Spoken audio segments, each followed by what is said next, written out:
So let's begin.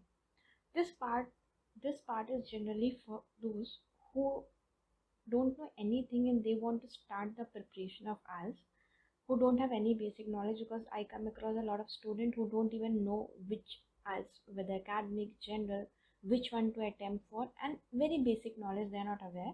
So this is just an introduction of an IELTS and which one you need to take if you are planning for PR or for your higher education.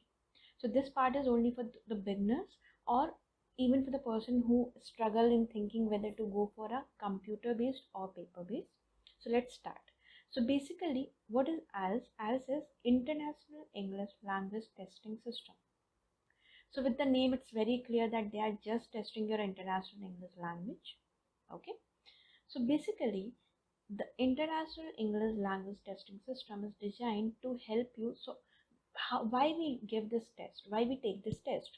Generally, we take this test if we are planning to work, study, or migrate to a country where English is the native language.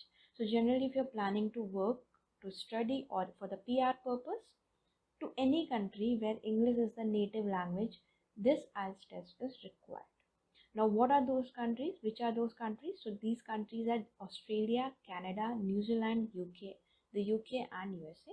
These countries require IELTS band score whenever you want to apply for work, study, or for migration purpose. Fine. Over 3 million people, this is last year data, so 3 million people take test every year. It is globally. Because why it's so popular? Because there are different tests, like PT is there are a lot of different tests, but why this is so much popular among all the candidates? Because it's globally recognized by more than 11,000 employers and universities. Like 99% universities are going to consider your IELTS score. So whether you are going for university, school, immigration, 3,400 institution in the USA, so it's globally recognized. Like you will find, I think there is hardly any place which don't recognize this IELTS score, but there are some which, like there is a Duolingo, there is PT. IELTS is, that's why, very popular among all the candidates. So that's why IELTS, a lot of people have this question also, doubt also, whether to go, which test to consider. If you consider IELTS, it's going to serve a lot of different purpose. Okay. Now basically, what is this IELTS test? So if we talk about very basic, in very basic language, we can say that since we are going to migrate, or we are going to study in a country where English is going to be native language, and whenever you go to any country just for traveling purpose, then also you face a lot of difficulty if you don't know that language. So communication comes as a barrier. And if you are going for study, or maybe for living over there, for working over there, they are going to judge whether you are capable or suitable for their country or not. So that's why they are going to judge you on your listening ability, reading ability, writing ability, and speaking ability. That's why IELTS have 4 modules: listening, reading, writing, and speaking, and each is assessed on different parameters, and it is going to be graded 1 to 9 scale. So right, so that's the main purpose. Like they want to see whether, if you are, say if you are going for study purpose, so they want to check whether you will be able to study over there or not, because communication is going to be always required. And if you are not able to understand what the person is speaking or saying, or if you are not able to write, speak, then there is no purpose of that. Even if you are going just for staying over there for the migration purpose, then also in your daily life you have to communicate a lot of time for your survival purpose. So this is just your survival skills test. That's why each have different requirement. What, like the scale is 1 to 9. So if you are going to apply in certain university, there will be different requirement. If you are going for migration, there will be different requirement. If you are going for work purpose, there will be different requirement. What are the requirement, that we are going to see in the later video. Fine. Now, if you talk about what are these parameters or scales, so if you are 9 band, that means you're an expert user. What we mean by expert user? The person is taking the test is fully operational command on the language. That use of English is appropriate, accurate, fluent, and you have complete understanding of that language. That's the main thing. If you are 8 band holder, that means very good user. So excellent, we can say. In this, you have, like, there's very occasional inaccuracies like certain grammar or maybe a little bit on the fluency part, or maybe some, if unfamiliar situation is given to you, then you have a backseat, else you are perfect in that language. If we talk about 7 band, 7 band means a good user, like we can say good person. You have good understanding of the language. There's little bit misunderstanding, and like you can handle a complex language as well. You can understand the detailed reasoning as well. If we talk about 6 band, 6 band means competent user. That means you have effective command on the language. There are certain inaccuracies, inappropriate, and you have fairly understanding of complex language. We are not going 5-4 because that is not our target. Generally it's 6 to 9, that is requirement. So either you are perfect user, or you are a good user, or you are a competent user. But one thing is common with from scale 6 to 9, that you have the understanding of that language. If someone is speaking in front of you, you can understand that language very accurately. If you have to communicate to other person, you can speak that well. If you have to write down something, you can write it down well. So that's why understanding is good. Just sometimes complex vocab or complex situation, you can feel a little hesitant, but then also there also you can understand, but a little setback can be there in that purpose. So this is the scale. Now a lot of students have this question, what IELTS score do I need? Because there is a different scale from 1 to 9. So definitely the higher your score, it's going to reflect your better understanding and ability on the command, but it depends on which university you are going to apply, whether you are applying for PR purpose, whether you are applying for work purpose. So you have to consult the university you are applying for, or if you are applying for a PR, whatever consultancy you are contacting, you have to consider, because there is a CRS score, there is a lot of different parameters. So but if we talk about the basic requirement that is required, all the university require minimum 6.5 band. This is the minimum requirement. Some require 7 also, but that's why go on the site, check. It's very easy, very readily available, what is the requirement and everything. So you can just go to the site and Google, and you will find the requirement that is there. If you talk about your PR, so generally the requirement is 8,777. 8,777 means in your listening they require 8, and then reading, writing and speaking it's 7. Now be careful, a lot of people think okay, this is going to be somewhere 8.5 or 7, sorry 8 or 7.5. So if I score total 8 band, that is going to be a good enough score. No, that is not. If they are asking for the individual score, that means in listening, say if you score 6 band, in other you are scoring 8.5 and 9, that does also not work. Individual as well as total score matters. So that's why before starting your practice, it is very important to understand what is the requirement, so that accordingly only you can do your practice part, right? Fine. Now how the IELTS is developed, like how this total exam paper is developed, a lot of people think that whether it's fair or not. A lot of people have this mentality also, that if I'm going to give to certain part, I'm going to get good score. Nothing like that. Like if I go for IDP, I'm going to, in India currently only IDP is there, but in other countries there is IDP and British Council both. So a lot of people have this misconception. Generally what happens actually, say if I'm completely prepared, I've given from British Council, I get a good score. My friend will think okay, if I give from a British Council, I'm going to get a good score. So that's why there is a misconception. That cannot be possible, because complete paper is same. There is no difference in the paper. The parameters on basis of which you are going to judge is exactly similar. So there is no difference in that also.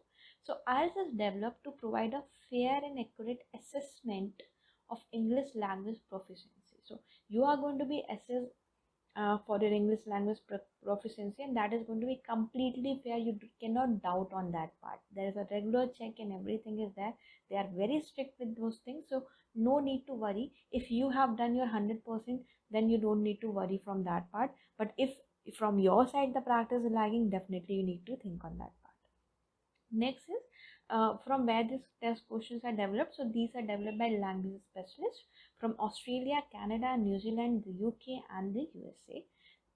The test cover, as I've already mentioned, listening, reading, writing and speaking. These 4 things are covered by test. Okay. Now what are the different types of IELTS? So there are A lot of people should be aware, because then only you start the preparation. So there are two types, IELTS academic and IELTS general. In both, modules are going to be similar, parameters are going to be similar, but there is a slight difference also. In both, you are going to be assessed on listening, reading, writing, and speaking parameters. Okay, so what is this IELTS academic? First, the IELTS academic test is suitable for those who want to study. So say if you want to study or pursue some higher education, then you want some professional registration purpose, like sometime for doctor degree also this is required. So if you are planning for higher education, a certain professional registration purpose, then you have to go for IELTS academic. The test measures if you are ready to begin the study in the English or not. It features vocab that is familiar within an academic settings. So that's why if you talk about format, it's similar, but the type of passes, the type of that we are going to discuss later also. So the type of questions, the type of passes that will be given to you, it will be framed in such a way that they can check whether what is your understanding about that language. Because definitely academic means you are going to study over there. When you are going to study to in some countries where the native language is English, you have to have a very good grip on that language. Then only you can do your study, because the communication medium is going to be English. If you don't have say you are very well with the academic part and you are very well with content and everything, but you cannot understand that language, then also you cannot score, right? So that's the thing. That's why for your higher studies or professional registration purpose, you need IELTS academic. If you talk about your IELTS general training, so IELTS general test is suitable for those who want to apply to study below degree level. If you are just going to basic study, that will be fine. Generally, it is for work experience and PR purpose. So if you want to migrate to Australia, Canada, New Zealand, and the UK, then you have to score. You have to appear for general training, and in this, the test is going to feature the basic everyday English language purpose, so that they can see where, your needs will be required for the social communication, for the workplace environment. Because in academic you have to be very rigorous, your understanding has to be very good. In general also definitely it has to be good, but there a little concession is there, because here generally you are not going to study something, right? So that in that case you have to give your IELTS general training if you are going for your PR purpose, to reside over there, or for the work purpose. Now a lot of people have this idea that which type of test is good for me. Definitely if you are going for study, it's IELTS academic. If you are going to work, it's IELTS general. That will be recommended. There are two ways to appear for the test. One is your paper, another is your computer. So as the name suggests, your paper-based test, in that a question paper will be given to you and an answer sheet will be provided. You have to write your answers in the answer sheet. In the computer, a computer will be there, question will be over there, and in that only you have to write your answers. So which one to go for, whether for paper based or computer, completely depend on your comfort level. What I will suggest before starting your preparation, always think which one is more suitable for you, whether it's a computer paper. How we can think on that? Take a mock test on the computer and take a mock test on the paper. You will be able to understand which one you are more comfortable, and accordingly you can plan your thing, whether you want to go for paper based or computer based. Now IELTS on paper. So this test required, you have to sit at the desk, a question paper will be there, answer sheet will be there, you have to read, listen, write on the paper. But in the if you talk about speaking, it's similar whether you go for paper based or computer based. There is not any difference as such. Examiner will be there, it is going to be one to one. So for speaking there is no difference, but definitely for your reading, listening, writing, difference is there. Now test taker will write the answer in either, you can use either your pen or HB pencil. I'll ask you to write from pencil so that you can erase if you want to do some correction rather than cutting and writing it above. And speaking is going to be face to face with the trained IELTS examiner. If you talk about your computer base, in this you will be provided the reading, listening, writing in front of a computer, and all the questions will be presented on the screen. You have to submit your answers through the keyboard and mouse. Speaking again is going to be your face to face. It's not like computer on the computer, like in PT on the computer the test is there. But here for the computer based also, you have to appear, you have to go for an interview where examiner will be there, and it is going to be one to one in that case. So this is IELTS on the computer. So there is nothing difference. If you ask me, only your comfort factor matters. There are certain advantages of your computer, there are certain advantages of your paper also, but it completely we can say nullify if you are comfortable on paper or if you are comfortable on the computer. What are the advantage, pros, all the things I'm going to discuss in the further slides.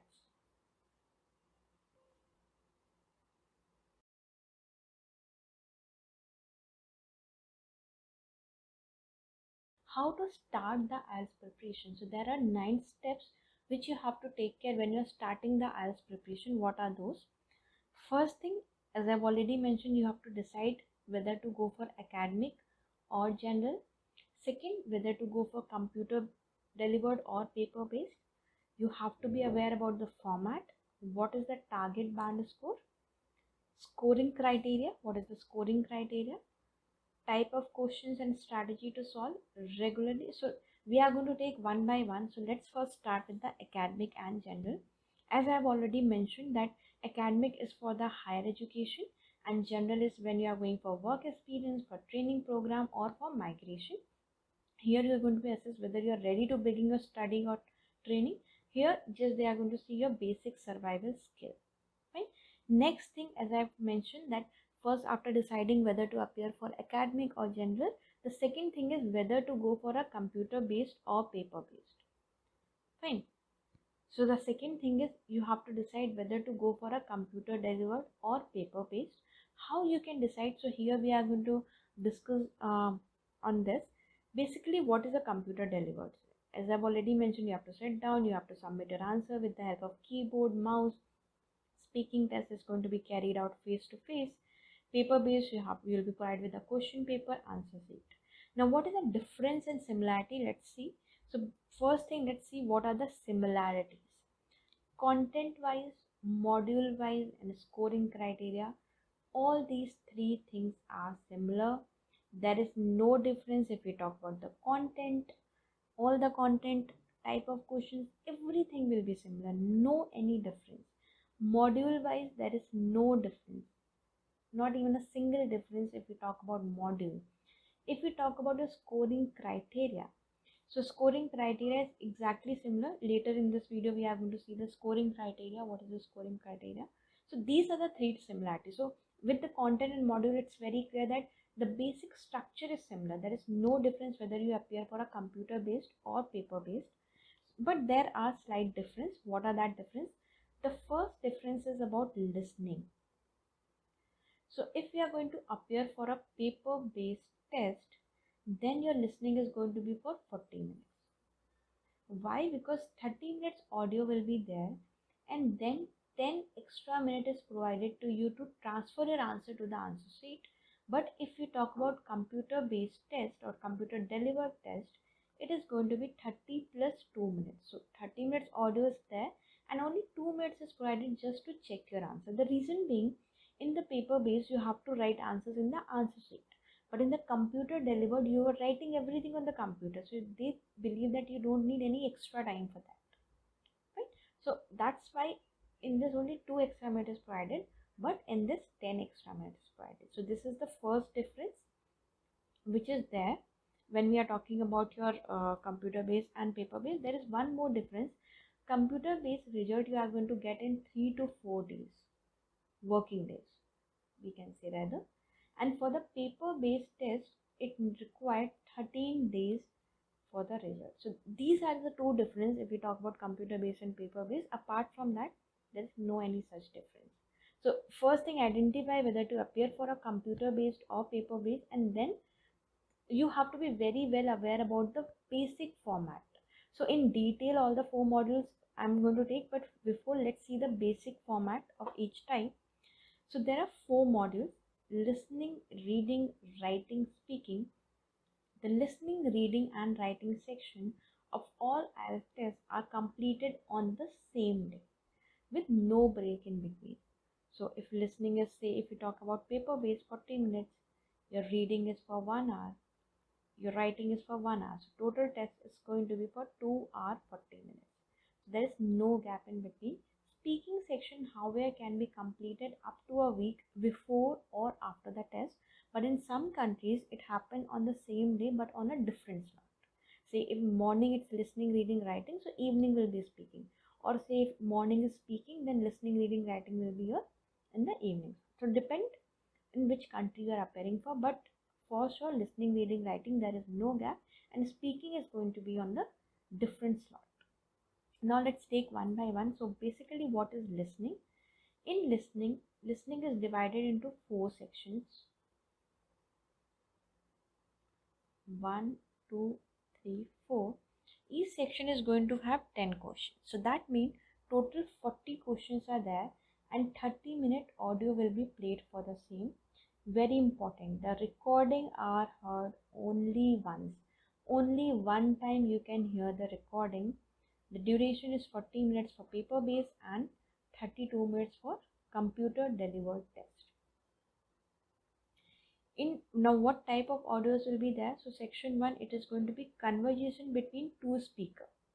So it can be a telephonic conversation. Generally it's a telephonic conversation, or it can be a normal conversation. Section 2 is going to have a monologue where they will be giving you certain type of instructions, like say when we go to some college, they say how to fill the form or all those things. Those types of things will be there. In section 3, it's going to be a group conversation to 2 or more, maximum 5, some, but it maximum 4 only, not it won't exceed 5. So 2 to 4% will be involved in this. Section 4 is again going to be a monologue, but here some lecture will be delivered, so it's going to be of academic subject. Fine. Now next is your reading. In reading, if we talk about academic and general, 60 minutes, everything is similar, just there is a minute difference. So 60 minutes for academic, 60 minutes for general. 40 questions will be there in the academic, 40 questions will be there in your general. In the academic, you are going to have 3 sections, and each section is going to have 3 lengthy passages. So that means one in this, one in this, one in this. So total you are going to get 3 lengthy passages, that too academic based. Okay, so 3 long texts with range from descriptive to factuals will be there. In your general, here also there are 3 sections, but section 1 or 2 can have 2 passages, and section 1 and 2 will have, like say in academic you can say all the passages will be above 800 words, but in general it is going to be like, you can say section 1 and 2 will not exceed. Section 1 will be generally 300 to 400 words. Section 2 is going to be generally your, you can say 500 to 600 words, and section 3 is going to be lengthy of 1000 to 1200 words. Third section is going to have 1 passage only. Now let's talk about your writing part. So writing, if we talk about writing, is again going to be for 1 hour, and 2 tasks will be there. Task 1 is going to be report writing for academic. Task 2 will be essay writing. For general, task 1 is your letter writing, and task 2 is your essay writing. This is going to be for 60 minutes. This is also 60 minutes. So time wise, everything is similar, just the difference is about the task. Okay. If we talk about a speaking, exactly similar, no difference whether you are going for academic or general. So what is the paper format? In this, it's going to be an oral interview between you and the examiner. It lasts for 15 to 20 minutes. It has 3 parts. The first part is known as interview, where your personal questions will be asked. Second part is known as cue card, where they are going to give you a card in which a question will be written. You will be given 1 minute to prepare, and then you have to speak for 2 minutes for it. Section 3 is going to be your discussion type.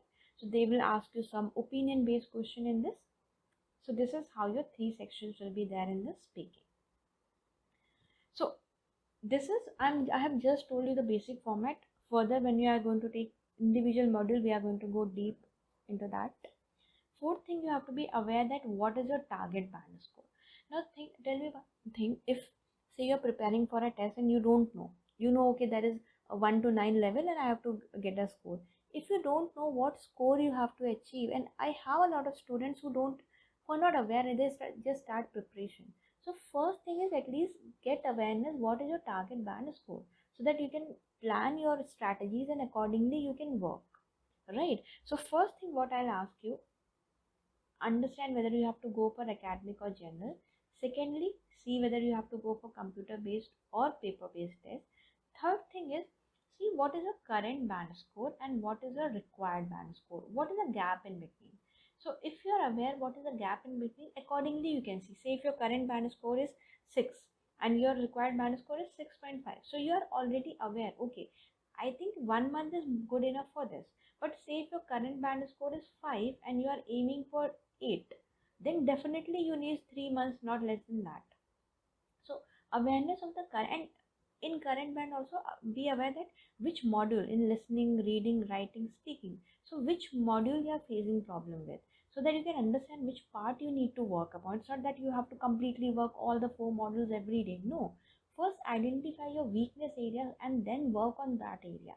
Right? So it's very important to understand your target band score and your current band score. Another thing is you have to be aware of the scoring criteria, right? So in listening there are 40 questions and it is a whole and a half band. So here generally for correct you are going to get 1 and for incorrect it's 0.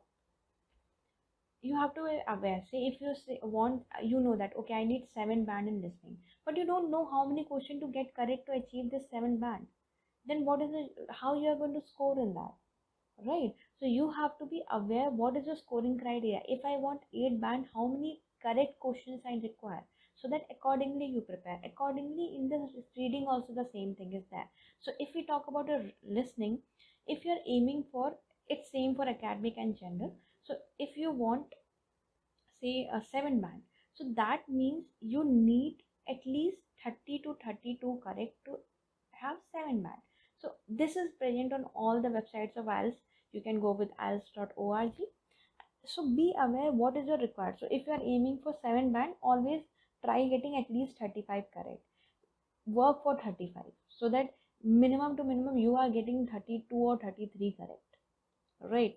If we talk about our academic reading, so in reading it's different. For academic it's different. Like for academic, if you need 9 band, you need 39 correct, but in general for 9 band it has to be 40 correct.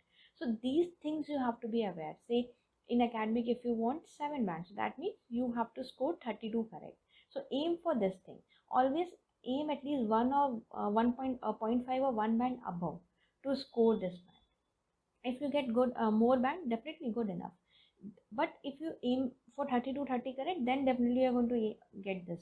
So better whatever is, say if you want 7 band, aim for 8 band minimum, so that you can achieve at least 7 band. So be aware how many questions correct you need. Like for general, if you want 7 band, you need 35 to 34 correct, but in academic if you need 7 band, it's just 30 to 32 correct. So be aware. So that thing, like it's not that you just start preparing, okay, in 1 month I need the score, that's it. Be aware what is your current band score, what is the target, so that you have a strategy. If you don't have strategy, randomly you keep on practicing, you cannot score well, right? Now if you talk about a writing assessment, so examiner use, there is a writing assessment criteria, 4 criteria are there. Examiners are going to use that for your scoring. What are criteria? It's for task 1 it's task achievement, for task 2 it's task response, then comes your coherence cohesion, lexical resource, GRA. So basically what is your task achievement? Like you're writing all the answers format correct, you are get like whatever they're asking, you're on the topic, you're not being off topic. Coherence cohesion means linking properly. In detail I'll take this when I'm going to take the writing module. Lexical resource means like your vocab has to be good, range of vocab. Grammar range means definitely in English if you're going, your grammar has to be good enough.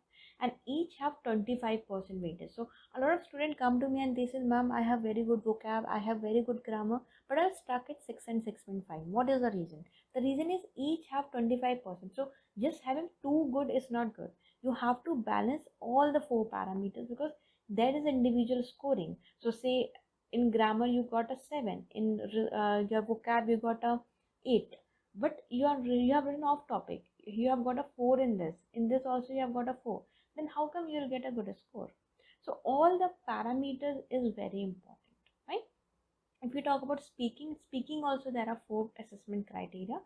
First is fluency and coherence, second is your lexical resource, third is your grammar range and accuracy, and then your pronunciation, and each again have 25% weightage. So I'm not going very deep into this. Definitely when I'm going to take individual model, we discuss in deep into this part. I have just told you so that you're aware that which part you're lagging. Even when you're preparing for your speaking, you have to be aware which part you are lagging so that you can work on that, right? Next thing is type of question and strategy. So you have to be aware what are different type of question, what strategy. Like if we talk about listening, generally student face problem in this multiple choice, they face problem in map. So there is strategy, you can apply those and you can get like multiple choice question. There is a strategy known as elimination, so you can apply that and you can get good score. I have discussed all those strategies in the listening part further. So keep watching this video for all the 4 modules. So you have to be aware what are the different type of question, how to tackle that question, because in your IELTS it's not only getting the correct answer but getting the correct answer in given amount of time. So for that you have to be aware what are the type of question and what strategy need to be given. Like for writing academic, that is report writing, in which a pictorial diagram will be given to you and you have to frame 150 words report. In your essay, a topic will be given to you and you have to write 250-word essay on that. In general, letter will be given to you, essay will be given to you. So you have to be aware what type of question, how to tackle, what format need to be followed so that you can get a good score. In speaking, there are 3 tasks: introduction, interview task 1, cue card task 2, and discussion type question is task 3. Another, these 3 important thing I mentioned at the last, but I think I have to mention this before because it's very important student don't do this thing. Keep in your mind this thing, regularly practice and analyze, because uh, I have noticed a lot of students come to me, they do training classes everything, and then after 1 month they are giving their test, and uh, in 1 month they have just done preparation of 4 or 5 mock tests, just 5 4 days in that. And say when they are taking classes with me, they are at 7, in the score they are getting 5. Regularly practice is required, regularly. Say your date is, take a date only when you have 15 days on a go, and you can prepare at least 2 to 3 hours every day. This 15 days I'm telling, once you are, say today you feel okay, now I am completely fine enough, I can get the score which I desire, have 15 days after that of your test, and in those 15 days regularly practice your mock test, analyze what mistakes are there, where you can go wrong, so that on the first attempt you can crack it. For speaking and writing, definitely reading listening you can do by yourself, because in that you know, okay, this is the wrong answer, this is the correct answer. But for speaking writing, it's better if you take some professional help, so that they can help you. Say if you are not good in the grammar, so you cannot correct it, you need a professional help. So better take, for speaking writing you can take professional help. Attempt at least 4 to 5 complete mock tests. Now a lot of students do reading mock tests, writing mock tests, speaking, everything, but they have not done a complete 2 hour 40 minute complete mock test. So what happened, when you go for your test, when you appear for your test, there you become very like lethargic, you are not able to complete, you are tense and everything. So at least practice 4 to 5 complete mock tests without any break in between. So before going for your test, at least attempt this, because doing individual separate mock test is different thing, but doing a complete mock test is completely different task. You will feel it when you do the complete mock test, you will see the difference. So this is all about how to start your preparation. Now further we are going to start with our listening, then we are going to proceed with the reading, after that your speaking and writing. So these 4 are further. Keep watching this video, and I'll suggest, don't just watch once, subscribe the channel so that you can come and watch it at least once, twice, again and again. Wherever you face problem, you can watch this video, and this is going to be definitely helpful for you. Just watch the further videos and practice your Cambridge book. That is more than enough to score your target band score. But if you practice, again, this is the key, if you practice it on a regular practice basis. Okay, fine. So let's proceed further to the first module, that is